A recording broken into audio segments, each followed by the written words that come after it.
There is a tree growing quietly on almost every Amish farm in Lancaster County, Pennsylvania, and if you have ever bought elderberry syrup at the drugstore for $15 or $20 a bottle, what I am about to tell you is going to make you genuinely angry. That same tree is producing food every single summer, heating the farmhouse all winter, and treating the whole family through every cold and flu season, and the Amish farmer who planted it has never spent a dollar on pharmaceutical cold remedies in over 30 years. Not $1, because he does not need to. Stay with me until the very end of this video, because I am going to share something I have never seen written down in any mainstream gardening book, something I only learned after spending time with an Amish family outside of Strasburg in Lancaster County, and it is the reason their elderberry patch has been multiplying for free across their property for 4 generations. It will challenge something you think you already know about how plants grow. The first thing you need to understand is that elderberry is not a supplement. It is a food system, a medicine cabinet, and a fuel source, all growing from one plant, and it grows in ground that most serious gardeners have already given up on. That distinction matters more than you realize, and by the time this video is over, you are going to understand exactly why this plant never made it into any of the seed catalogs your grandmother used. For the past 30 years of my life, I did things the conventional way. I bought cold medicine every winter. I bought expensive fruit from the grocery store. I stacked firewood I had to pay for and haul in from somewhere else. And every season, I watched an Amish neighbor walk out to his hedgerow, harvest exactly what he needed, and never once pull out his wallet. I was skeptical for a long time. I thought the old ways were the slow ways, the hard ways, the ways people held on to because they had not yet been shown something better. I was wrong. I was wrong about almost all of it. The elderberry, Sambucus nigra, and its American cousin, Sambucus canadensis, has been growing on this continent for thousands of years. The plant was not discovered by a pharmaceutical company. It was not invented in a laboratory. It was not the result of a patent application. It has simply always been here, doing its job for anyone willing to pay attention. Here is what most people do not know about the documented history of this plant. In the 1800s, the United States Department of Agriculture actively promoted elderberry as a dual-purpose crop for rural homesteaders. The berries appeared in official agricultural bulletins as a source of food, dye, and medicinal preparation. Country doctors across Ohio, Pennsylvania, and Indiana kept elderberry syrup and elderberry tinctures in their medical bags alongside their standard supplies. The Greek physician Hippocrates, writing over 2,000 years ago, referred to the elder plant as his medicine chest because of how many conditions it addressed. That reputation survived intact across 2,000 years of European and American agricultural tradition. In the Holmes County Amish settlements of Ohio, where I spent 2 weeks one autumn helping a family I had met through a mutual connection, elderberry was treated the same way you treat a utility. Not a remedy you reach for when things get desperate. A utility. Something you maintain, something you harvest on schedule, something you go to without drama when you need it. The women made syrup from the berries every September without exception. The men cut the spent canes every February without exception. The children grew up knowing what the plant looked like and what it was for. This knowledge was not written in a book on their shelf. It was simply part of daily life, the way knowing how to light a fire is part of daily life. Nobody had to teach it because nobody had ever stopped doing it. Then, something shifted. Through the early 1900s, as pharmaceutical companies began industrializing medicine, plants that could not be patented became economically inconvenient. You cannot patent elderberry. You cannot trademark a berry that grows wild along every fence line in Ohio, Pennsylvania, and Michigan. You cannot charge $140 for a proprietary formulation of something any farmer can grow in his backyard for free. So, elderberry quietly disappeared from the mainstream medical conversation. Not banned, not suppressed by law, simply left off the list of things modern medicine chose to fund, study, or promote to the public. And that silence has cost your family money every single winter for the last 70 years. Now here's where the science finally catches up to what the Amish already knew. And I want you to pay attention to these numbers because they are not small. In 2 independent, randomized, double-blind, placebo-controlled clinical trials conducted in 1995 and in 2000, patients suffering from confirmed influenza A and influenza B were given standardized elderberry syrup 4 times a day. In both studies, the results were consistent. Flu symptoms cleared up on average 4 days earlier in the elderberry group compared to the placebo group. 4 days. The pharmaceutical drug Tamiflu, the one your doctor prescribes and your insurance pays several $100s for, shortens flu duration by 1 day on average. 1 day. The elderberry syrup those patients were taking came from a berry you can grow in your own backyard for the cost of a cutting and a spoonful of honey. And I will explain exactly what that means before this video ends. Think about the money for a moment. The average American household spends somewhere between $200 and $300 every year on over-the-counter cold and flu remedies, cough syrups, fever reducers, and decongestants. That number does not include the cost of prescription antivirals or doctor visit copays when the illness gets serious. A 10-plant elderberry hedge, once established, produces enough raw berries in a single season to make several dozen jars of elderberry syrup that would retail for over $500 at the prices currently listed on the shelves of your local health food store. The hedge costs nothing to maintain. After the first year, it does not require irrigation in most of North America. It does not require fertilizer. It does not require pesticides. It simply grows and produces year after year for decades until someone decides to cut it down. No subscription, no refill, no expiration date. The Amish farmer I met outside Strasbourg had elderberry plants on his property that his grandfather had planted in 1931. Those same root systems are still producing berries today, more than 90 years later, on a farm that has not paid for cold medicine in 3 generations. A 2016 randomized clinical trial published in the journal Nutrients tracked 312 passengers on long-haul international flights. A scenario deliberately chosen because air travel is one of the highest-risk environments for respiratory illness.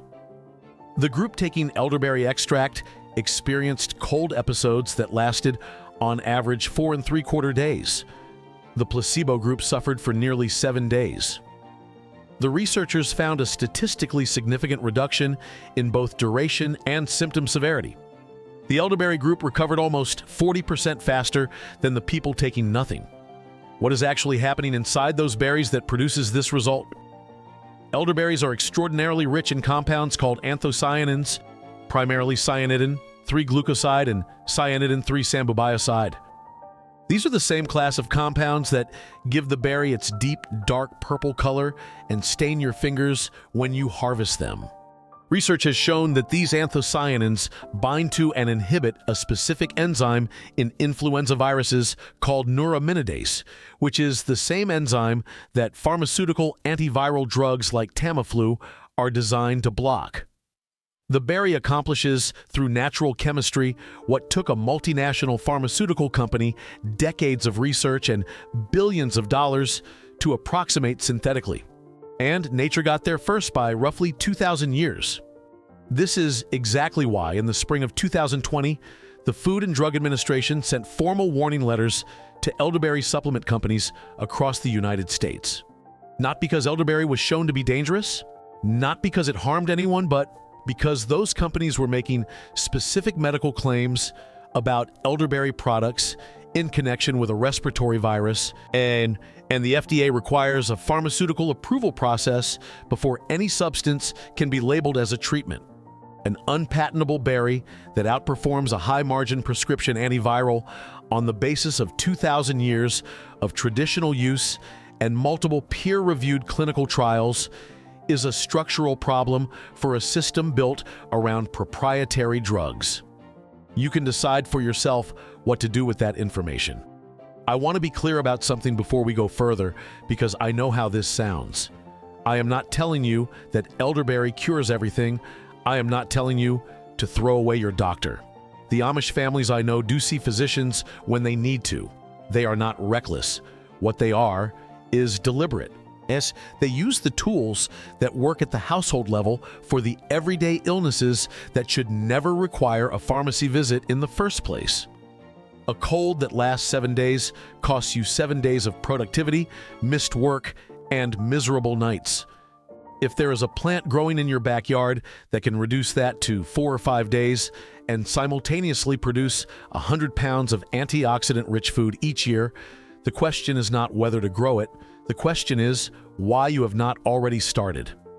Now let me tell you what the elderberry actually produces across all 4 seasons, because most people who have heard of elderberry think of it as a single-use plant. They think syrup and they stop. That is one of the most expensive misunderstandings in homesteading. Every Amish farm I visited that maintained a serious elderberry hedge was using every single part of the plant. In June and July, the flowers open in massive flat clusters of tiny white blooms. Amish women collect these flower clusters and use them to make elderflower cordial, elderflower fritters fried in a light batter, elderflower vinegar for dressings and preserves, and elderflower tea that serves as a mild fever-reducing drink for children.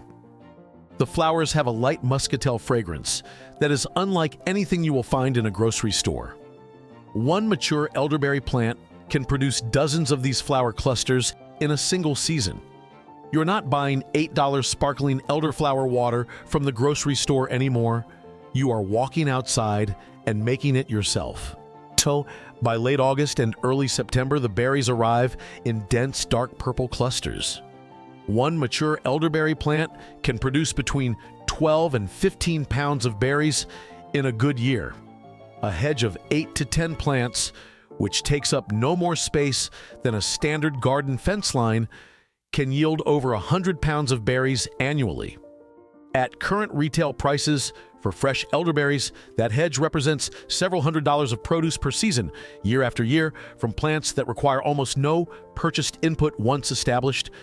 The berries go into syrup, into jam, into wine, into elderberry pie, and into dried preparations stored for winter use. Nothing is wasted because every Amish household has a use for every piece of it. And then there is the wood. This is the part that surprises people most when I bring it up. And it is the part that completes the picture of why this plant earns its place on the homestead all year round. Elderberry canes grow fast. An established plant can push up new canes 6 to 8 feet in a single growing season. The mature canes that have gone past their productive fruiting years get cut out during late winter pruning, and that wood burns hot and clean. The Amish family I stayed with in Holmes County burned nothing but firewood harvested from their own property, and the elderberry canes from the annual pruning contributed meaningfully to their winter fuel supply without them ever having to buy a cord or split a single log from a tree they did not own. Beyond firewood, the mature canes have a dense woody outer layer and a soft, pithy center that traditional craftspeople hollow out to make pipes, whistles, and tool handles. In Amish communities, this material still gets used for small craft items, folk instruments, and children's toys. Nothing gets discarded. Now here is the agricultural benefit that most homesteaders completely overlook. And I would argue it is the most important reason to plant elderberry that nobody in the mainstream gardening world ever discusses. The elderberry is a long-term asset for your soil. The plant sends down deep roots that improve drainage and break up compacted ground. The fallen leaves decompose rapidly and return nutrients to the surrounding soil at a rate that benefits every plant growing nearby. Old-time Amish farmers planted elderberry hedges along the borders of their kitchen gardens, specifically to condition the soil in the adjacent beds over multiple growing seasons. One Lancaster County farmer I spent time with explained what his grandfather had told him. He said the old man planted the elderberries to frame the garden, and by the time the second generation was farming that land, the soil inside that frame was the richest on the whole property.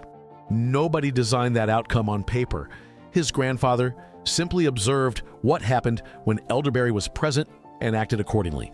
That is what 150 years of patient attention produces. The roots also stabilize slopes and creek banks, and the plant thrives in conditions that would kill most fruit-bearing trees. Partial shade, heavy clay soil, poorly drained ground, low-lying wet areas that flood seasonally. Elderberry does not mind any of it. It grows anyway.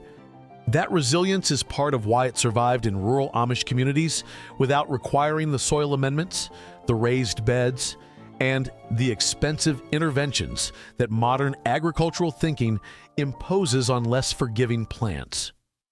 Now, I want to tell you the one thing I promised at the beginning, the technique I have never seen in any gardening book. The method the Amish families I know use to multiply their elderberry patches entirely for free, with no nursery purchase, no special equipment, and nothing more than what they already have on the farm in the middle of January. Most people who want to grow elderberry go to a nursery and buy a containerized plant. Those plants cost between $25 and $40 each right now, and demand has grown so fast that most nurseries sell out by March. For a hedge of 10 plants, that is $400 before you have put a shovel in the ground. What the Amish do instead is this. In January or February, when the elderberry canes are fully dormant and the sap is resting, they take hardwood cuttings from their existing plants. The cutting needs to be 6 to 8 inches long, slightly thicker than a pencil in diameter, and cut at a slight diagonal at the base end so you can remember which end goes into the ground. Each cutting should have at least 3 or 4 nodes, those small swollen bumps where leaves will emerge in spring. Here's the part nobody writes down. Before planting, the Amish I learned this from dip the cut base of the stem in raw honey, just raw honey.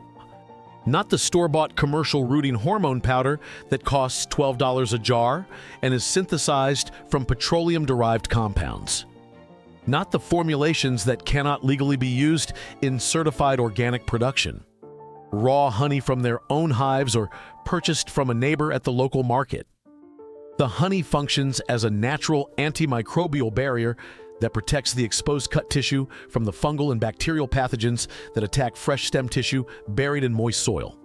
Raw honey contains naturally occurring enzymes, gluconic acid, and low concentrations of hydrogen peroxide that have demonstrated documented antibacterial activity in scientific literature going back to at least the 1940s.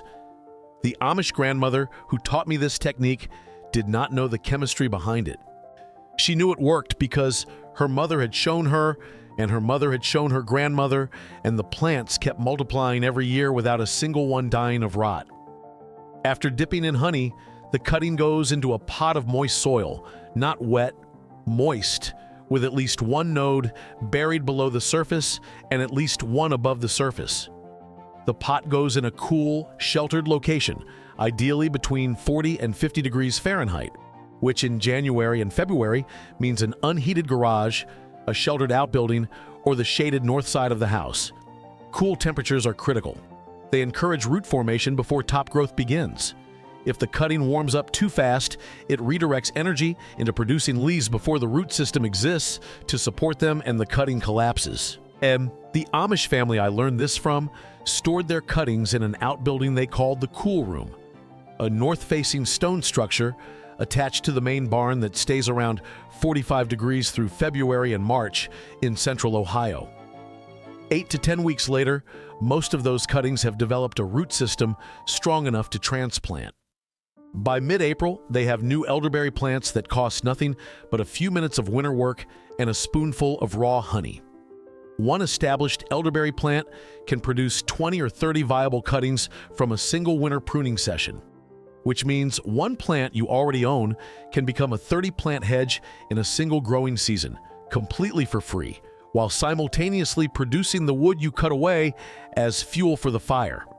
I want to be specific about the timing because it matters.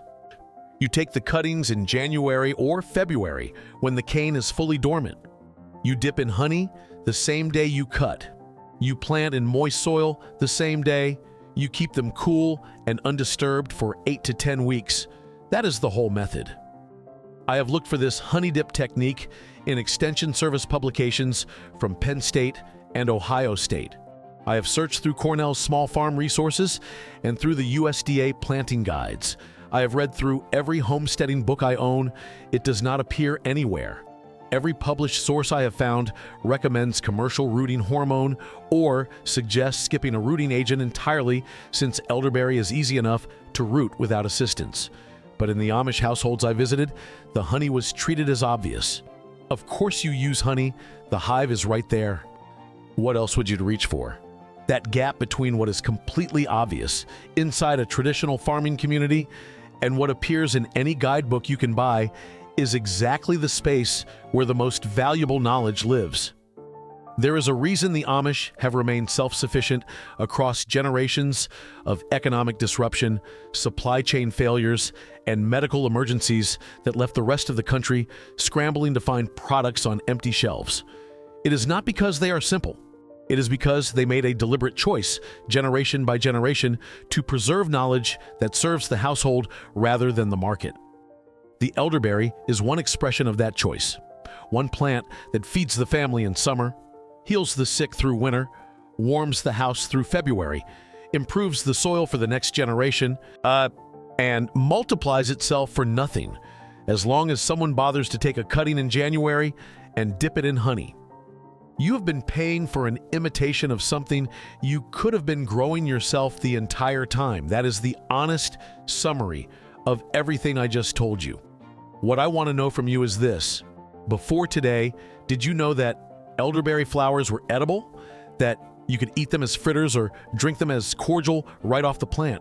Drop your answer in the comments, because every time I ask that question, the answers remind me of exactly why this channel exists. If the idea that traditional knowledge gets quietly set aside while patented alternatives get marketed in its place feels familiar to you, you already know what to do next.